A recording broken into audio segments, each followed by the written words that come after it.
ঢালাই দিন সকাল থেকেই বৃষ্টি, যেহেতু আগে দিয়ে নিম্নচাপের বৃষ্টি হচ্ছিলো, সেই দিন সকাল থেকেও বৃষ্টি হচ্ছিল।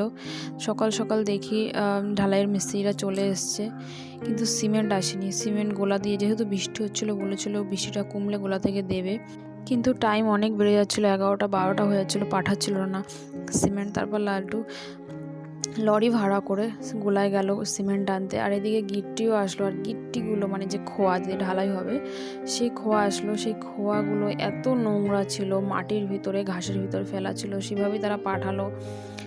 সেই খোয়াগুলো আমার বাবা, পুরো ছাদের খোয়া, আমরা পাম্প চালিয়ে কোদাল থেকে পুরো খোয়াটা ধুলো। সবারই সেদিনকে কষ্ট হয়েছে, কিন্তু আমার বিশেষ করে আমার বাবার প্রচণ্ড হারে কষ্ট হলো। এদিকে লালটু সিমেন্ট নিয়ে চলে আসলো, আর সিমেন্টটা হইলো ভিতরে পুরো জমে গেল। ঢালাইয়ালা বললো যে এই সিমেন্ট দিয়ে ঢালাই হবে না। লালটু আবার অন্য একটা গোলায় গেল, সেখান থেকে আবার সিমেন্ট নিয়ে আসলো, তারপর আমাদের ঢালাইটা